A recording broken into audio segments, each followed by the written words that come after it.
Valerie, and this is my YouTube channel.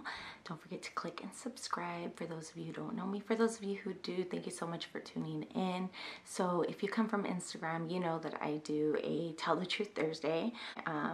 My videos were usually of like how to reframe your negative thoughts into like positive thoughts. I want to pivot over to YouTube because I feel like I go on and on and on, and there's so much more that I want to say, as where Instagram is only about 10 minutes long. I'm actually going to be doing my makeup as I'm talking. Every time I jump onto Instagram, I had talking points and I could go on and on and on, and they were like raw videos. I didn't edit them, and I feel like, again, these last two videos that I've tried to do, I couldn't keep my talking points going. Technically new at this. I'm taking a little bit of what I had from that Tell the Truth Thursday IGTV series to possibly doing a little bit more lifestyle. Honestly, I don't really know where this is going to take me. I just know that I want to do more YouTube. I have this little quote book here, and I figured like this would kind of be a guide for me to have talking points. So today is January 21st. Pick the battles big enough to matter, small enough to win. Jonathan Kozol. Those that don't have much impact or that may detract from our best selves need to be let go. This is like so like on point right now. If you've seen my video, my first video that I created, in that video that I just posted, that one I talked a lot about like at what point do you tell yourself, give yourself that like self-approval, and letting go is like such a hard thing to do for me, because I feel like I really feel like this is gonna kind of be repetitive, but I'm very like self-driven. I like to push myself, so sometimes I mistake like, okay, is it time to let go or is it time to work harder? You know, like I mistake those a lot. Am I not working hard enough? Should I really? Because I feel like letting go can be mistaken with giving up. And that quote was really cool because it elaborated on like some battles you just can't win. And with the pandemic going on, the beauty industry took a really hard hit. And for those of you who don't know, I do have a brick and mortar. It's a retail store and services called Makeup Evolution.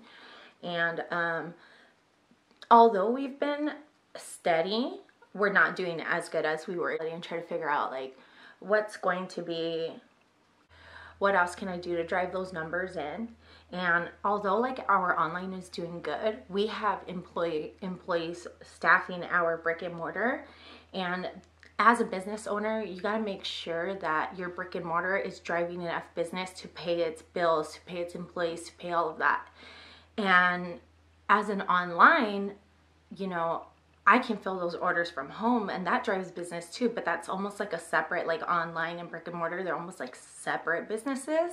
The only thing is we don't need that much staff to fulfill online, as to where brick and mortar needs more staff, but we have less traffic right now. The services, which was our top, like that was our top money maker. And in the state of California, we aren't providing services. And not only are we not providing services, there was a while we were, but I feel like because of everything, customers are kind of like not sure, you know, if they even want to get services right now. I feel like they're kind of, you know, for everyone's safety, they're just being more cautious, steering away from services. Last year, I was like fighting and like pivoting and finding new ideas.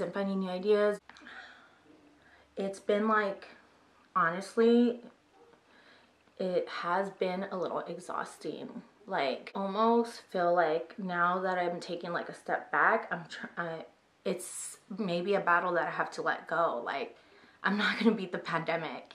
And our county has one of the highest rates of unemployment. So, you know, there's so much more to it.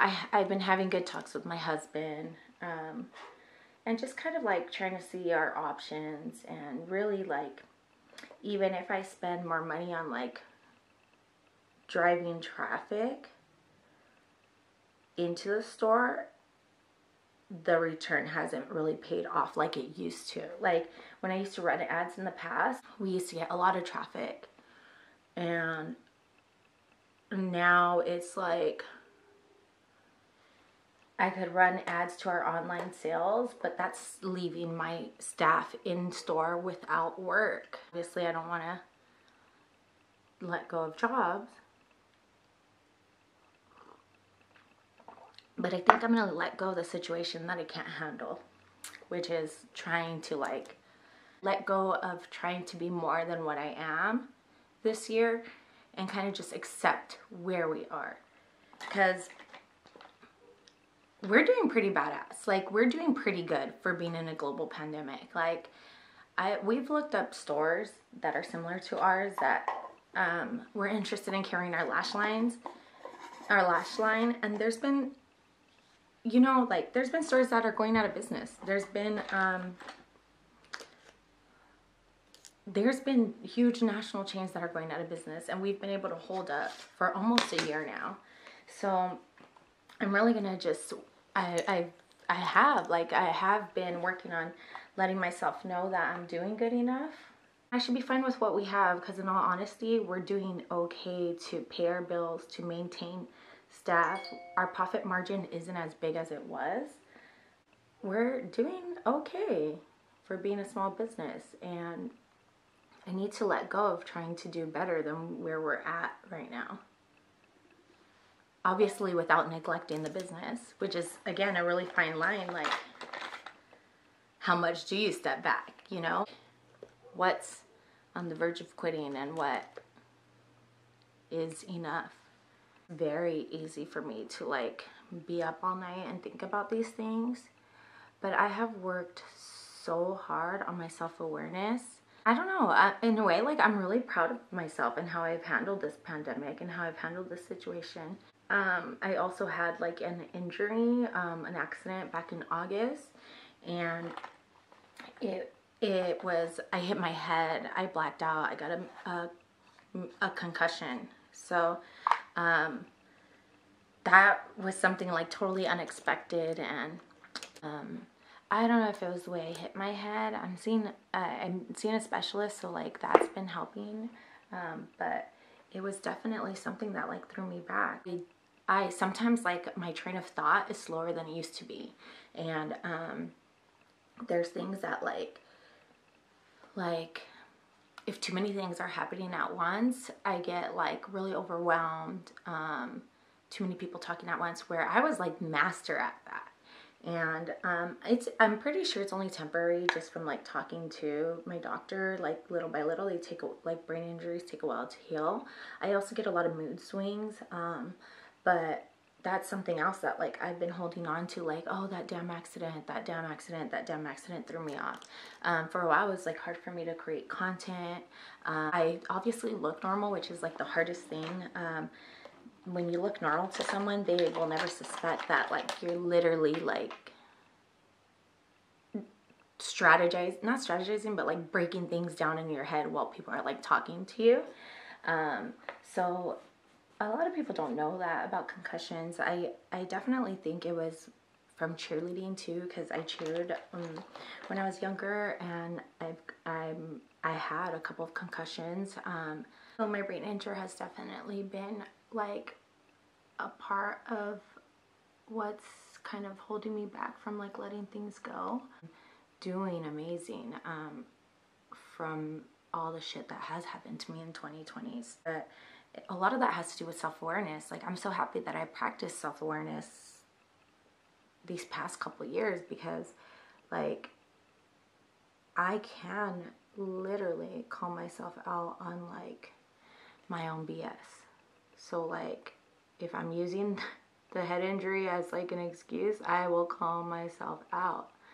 But if I'm also having mood swings, I will call myself out to my family and just be like, I'm so sorry, I don't know why that's happening. Or, you know, it's so hard to explain, because I've actually, like, along with help, been able to observe like when my power hours are, like when I have the most energy, and I can delegate that energy, or like give that energy to the things that are most important. And then whenever I know like aren't my good hours, or the hours that I have like a really tough time, or when I feel like that, like feeling exhaustion, or starting to feel exhausted, which like before I could go like freaking 16, 18 hours straight, like work, back-to-back clients, training employees, in store, time with my family, but now like it's very limited. It's kind of like a bittersweet thing. Maybe I needed that lesson to like step back and chill and not. This topic has been so cool because that brings me back to that point of like letting go of the things that, you know, I was great at, and stop like, oh, well, I used to this, or before my accident this, or before the pandemic this. Like, just let it go and kind of feel like what's happening, and take on the things that I can take on. Like those couple hours giving that energy to my family, like that's a good, easy thing to like handle, you know, rather than battling it out like, oh, I'm so exhausted all the time. That like minimum work time and energy that I have is maybe like a great setup for only having to work that many hours for the rest of my life. Like maybe I shouldn't have been working 16, 18 hours. I actually like been practicing self-awareness for a long time now, and I can feel when I'm holding on to something too long. Like I know when it starts getting unhealthy for me. And a lot of the times, like the way I do it is I'll literally call myself out. Like, stop talking about it now, Val. Like, get over it, Val. Let it go. Like, I'll literally tell myself out loud. And that's like how it works for me most of the time. If I'm constantly like in my head, my baby's sleeping here, it's early. In my head, if I'm constantly telling myself like, I don't know, is it you? Is it you? Are you the one doing something wrong? Are you the one like, do you need to do something different? I'll do that for maybe about 5 minutes. And then I'm like, okay, no. Or I'll sit down and I'll dedicate an hour of like different things I can do to make it right. Or I'll sit around and I'll sit down for like an hour and give an hour, like dedicate an hour to like different things I can do to make it right. But if I see myself doing that for like a whole month and I still haven't been able to change something, I'll let it go. And yeah, so I'm ready to like let that go, like trying to battle the pandemic. For me, it's not going to be healthy because I have so many other areas that I need to focus on. My kids' homeschooling, my husband's business is doing great, and you know, he's not home as much as he used to be. So like for my life and my lifestyle, like maybe thriving could come like towards the end of the year, but I think it's time to give myself a little break, and this is the best time, like best time to spend more time with my family, my girls, because they're home now. I know I say that a lot, but I never realized how much I like being home because I was never home. And it's wild to like see, to like experience that. I've experienced it. I'm like, whoa, I think I like being home. I would have never known if it wasn't for this, like if it wasn't for this pandemic. I'm home for 10 years now, and I have not been able to experience it the way I have this year. I know I say that so much, but like it's hard to explain, you know, like having a business and working in the beauty industry isn't like you get weekends off. It's like they call me today for a job tonight, then I'm gonna take it. You know, like I never have that stability. And then having your own business is the same way. I want to know, like, is there any techniques that you guys do, anything that you guys practice that helps you like let things go? That quote was so good. One of my best practices that I would recommend for you is dedicate like a time slot to giving it like multiple chances of keep trying, or like trying to figure it out. But if you find yourself after like a month still doing this, still trying to figure it out, maybe it's time to let it go or give it a break for a little bit and then revisit later. If it does rise up again later after I've given it a break, I'll give it about 5 minutes and I'm like, okay, Val, like you've already done this, or you've already been trying to beat this dead horse. It's time to let it go. Thank you guys so much for your time, and don't forget to like and subscribe to my channel.